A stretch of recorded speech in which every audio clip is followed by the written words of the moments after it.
You're now listening to the Fullerton Unfiltered podcast. Straightforward, no nonsense business advice. Completely unfiltered. Grow your business. Grow your life. Now, here's your host, Brian Fullerton. Hey guys, what's going on? It's Brian here, Brian's Lawn Maintenance. All right, today we're going to be talking about stand-on mowers versus sit-down mowers and 4 factors to consider before you buy your next zero-turn mower. Now, we're not going to get into brand necessarily, but this is still one of the most common questions that I get every single day on the YouTube channel and on Instagram. Hey Brian, what is the best mower to buy, or what mower should I go with? Now here's the deal. When I got started in business, I had a little zero-turn sit-down mower, but before that I had a Viking walk-behind, little 48-inch walk-behind mower.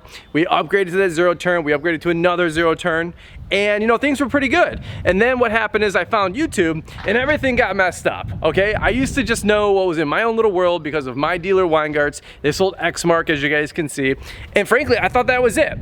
Well, then I go onto YouTube and I see stand-on mowers, I see Skag and Ferris and Wright and sit-down, stand-on, walk behind, walk in front of. I don't even know anymore, right? And so I'm just having a little bit of fun here, but it really messed me up because I was just a big zero-turn sit-down guy. I ran zero-turn mowers, probably put about 5,000 hours on them over the last 10 or 12 years, and I thought that it was zero-turn or bust. And in fact, 2 years ago, I started a stand-on video series where we were demoing a bunch of stand-on units, and I thought the wave of the future was stand-on mowers. I thought it was stand-on mowers or bust. And I almost went from one ditch to the other ditch. After having both for a little while now, we've ran a couple hundred hours on the Staris stand-on mowers, all the different demo stand-on mowers that we did over the last 2 years. I kind of have a couple different things I now want to weigh in on and maybe just bring that thought a little bit more center. Now, here's what we're gonna do. I'm gonna do a walk around talking about the couple different mowers here and 4 factors to consider. One being the dealer. What does your dealer sell? We talk about that a lot, so I'm gonna gloss over this one. Number 2 is the price. We talk about price a lot. I'm gonna gloss over that one. The other 2 I wanna talk about a little bit more at length on this video is whether or not you're gonna be bagging and what deck size to utilize. All right, so let's go over this. Number 1, dealer and brand. A lot of you guys have heard me say, and we're gonna gloss over this, the best mower to go with is whatever your local dealer sells. If you got an Exmark dealer 5 minutes down the road, generally speaking, my advice is going to be go with Exmark. If you have a Wright dealer down the road, go with Wright.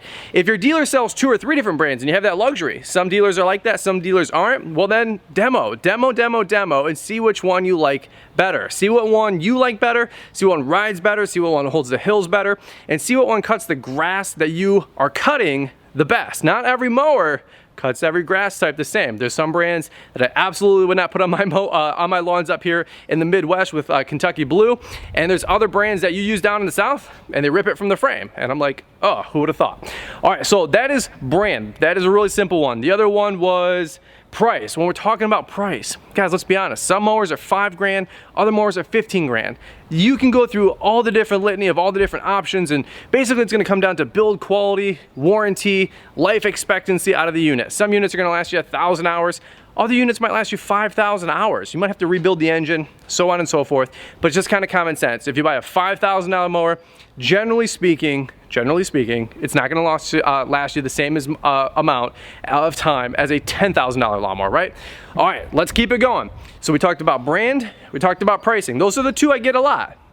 But here's what I want to kind of bring back from one side of the ditch to the from the other, and that is talking about the deck size and then bagging. So deck size, what is the best size mower? And I'd love to hear your guys' thoughts, so of course weigh in on this whole video, let me know what you guys think. But when I talk about deck size, for us with wide open lawns, we always do a 60-inch mower, generally speaking. I ran 52s. I realized that when I'm doing wide open properties, I wasn't liking the 52s. I had a couple 52 stand-on Staris, a bunch of 52 demos. If I was gonna do a stand-on or a zero-turn, right? And we'll get into that in just a minute, which one I like and why.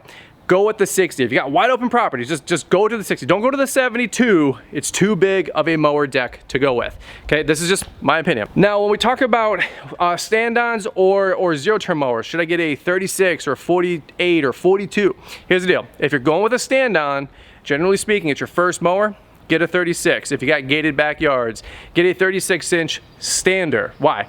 Because if you're going to be doing smaller gated backyards, again, this is my opinion, get that 36-inch stand-on mower.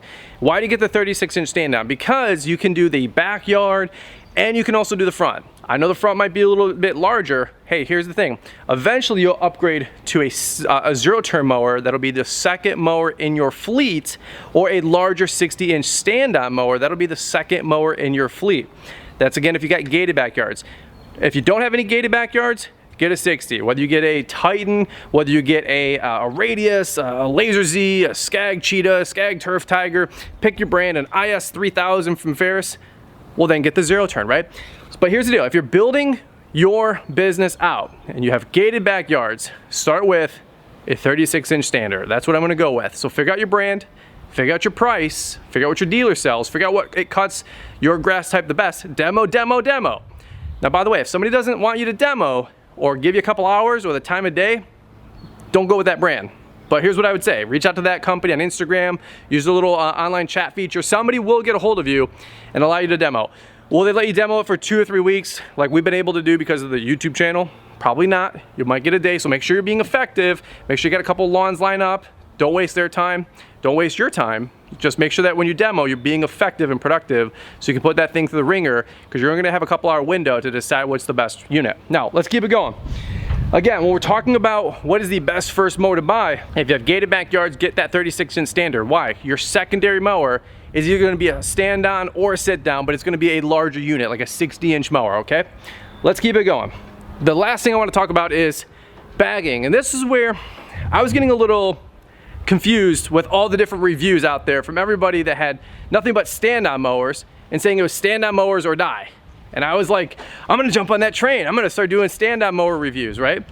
Well, it worked out for mowing, but then you know what I noticed? I never used the stand-on in the spring or the fall for doing a lot of leaves. And now here's the thing. A lot of other guys that I watch on YouTube, great guys, great channels, not taking anything away from them, but it just didn't seem like a lot of folks were doing a lot of bagging. Okay, they didn't, this is for my bagging people that bag leaves. Spring and fall leaf cleanups, maybe you're in the Northeast and you got a bag. Well, the volume and the quantity of leaves you can bag with a stand-on unit is a fraction of what you can bag with a zero-turn mower. I don't know, that's just my opinion. I'm just saying it is what it is. I don't feel like you're gonna be able to bag as much with a stand-on unit as a zero-turn mower. And so here's what I was always thinking. Oh, stand-on mowers are the future. Stand-on mowers are the future. Well, they are. They are in terms of your everyday mowing. Okay, that's what I've realized.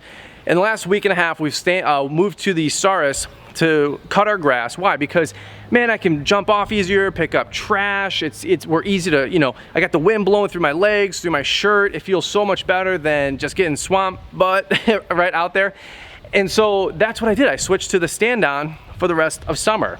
But when it comes to October, November, we're gonna be grabbing the zero turn back out and putting the bagger on it. And here's my conundrum. So again, the 4 factors, talking about brand, pricing, your cutting deck size, but then bagging. And I didn't think this entirely through when I did my first stand-on versus sit-down mower, because I didn't really factor in bagging that much because we were cutting grass in the summer.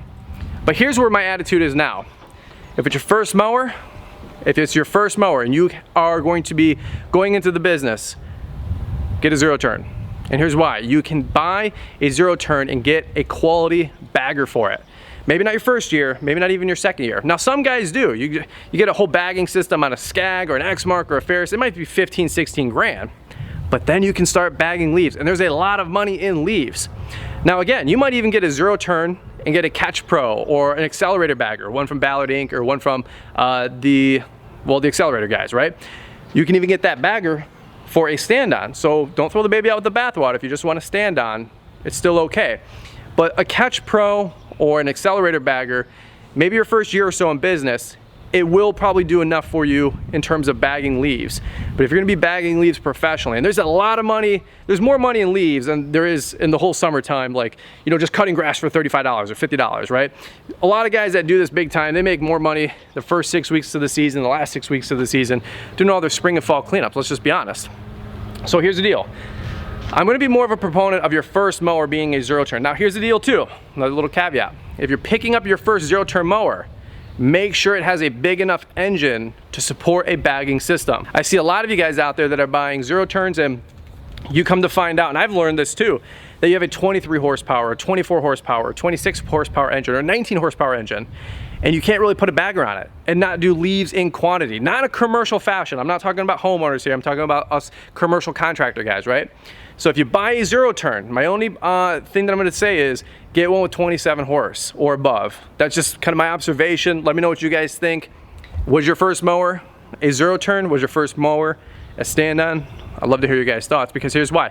My first 0-turn was an Exmark Laser Z S, and we could put a bagger on it, but it only had like 25 horsepower, and it would have been kind of right there whether or not it would have been effective to do leaves in quantity. Now this thing's 34 horsepower, there's 37, some 38s out there now. Might be the way to go. So let's keep it really simple. Pick up your brand, figure out the price point. You can do some mental math. By the way, go on Instagram. Don't just shoot me a DM on Instagram and say, what's the best mower? That's why I made this video. You got to do some research. You got to figure out what's working in your area. Go drive around town. Go to the gas stations at 8 a.m. Go to the gas stations at 4 p.m.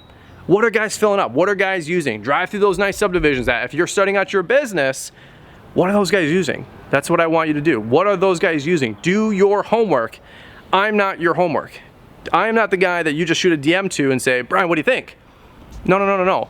I'm giving you the roadmap so you know how to think, so you can go do your homework. That's what I'm gonna challenge you guys with, okay? So here's the deal. You got your stand-on mower. If you got gated backyards and you're in urban environments, 36-inch standard is the way to start.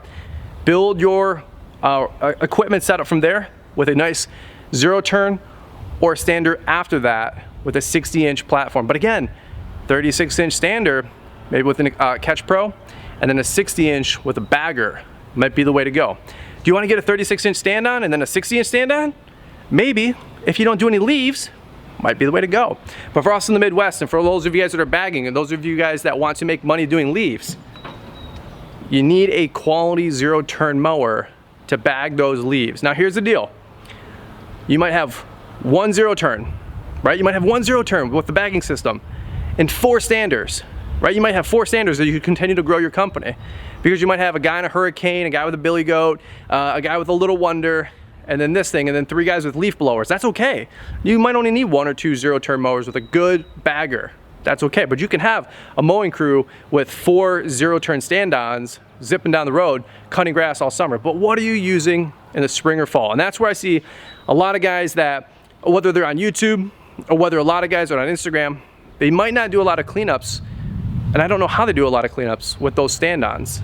And so when you just watch YouTube, that's where your education starts. That's not where your education finishes, because you gotta think, what am I trying to do with my business? And so for me, I jumped on the hype train. I was like, oh, standards are bust, man, standards. Well, yes, but did you guys see me using the Staris in the spring? Did you guys see me using the Staris in the fall? We had the accelerator bagger. We'll have a Catch Pro probably this fall with Corey Ballard and those guys. And yes, this will be a great secondary mower for me to do all my leaf cleanups. But I gotta chase the money. I gotta keep the revenue coming in, and I just don't think a standard itself is gonna keep up with what a lot of you guys are trying to do.